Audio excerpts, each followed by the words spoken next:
Hi guys, welcome to my YouTube channel. For today's video, I will teach you how to fix fail to initialize engine in KINEMASTER.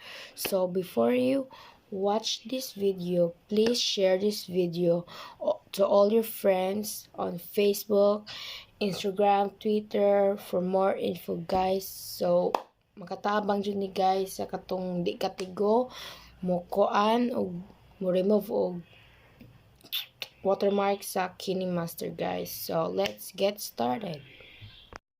Hi guys, ngayon ituturo ko na yung paano i-remove yung fail to initialize engine guys. So first step guys ay mag-download ka ng Aptoid guys, search natin Aptoid APK, tapos download natin guys, download. So kani guys makatabang jud ni guys kuha jud ni guys katong wa pa kay baon sa ni fix sa initialize guys, at ano ba yun, basta mo na. So ito na guys, nag-waiting pa tayo guys. So dalian natin itong video na to guys kasi lobat ako guys, 12% na si Kuya GRM guys. Share nyo tong video na to guys kasi para marami pang tao na hindi alam na paano i-fix yung initialize engine sa KINEMASTER guys. So please lang guys, share this video for more info.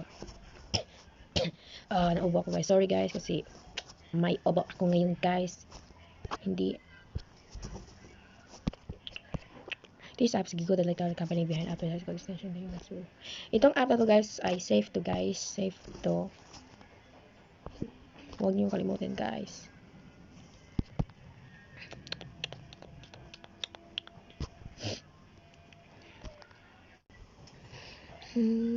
So ito na guys, so install natin guys.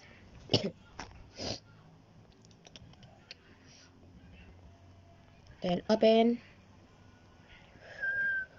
It's waiting guys.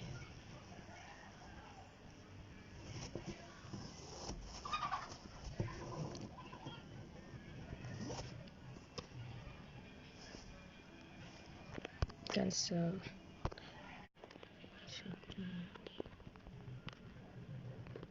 Mode guys.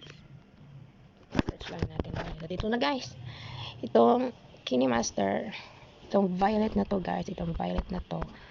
Blue ba to? So then, kung nakadownload na kayo guys, then open. Remove. And guys, empty. Diba guys, wala na watermark guys. At yung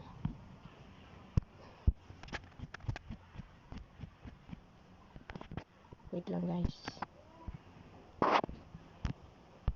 Hindi yan. Ito lang guys. So wala din na guys.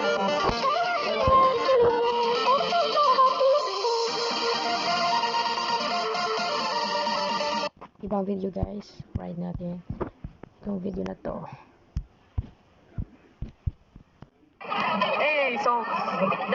So ito na guys, walang video na to. But guys, then show ko yung video ko.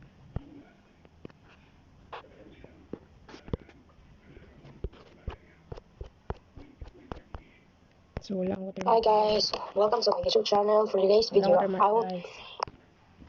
So dito lang natapos guys. Don't forget to like and subscribe and share this video for more info guys. Makatulong to sa ibang tao guys yung hindi marunong mag-fix na initialize engine. Okay, bye guys.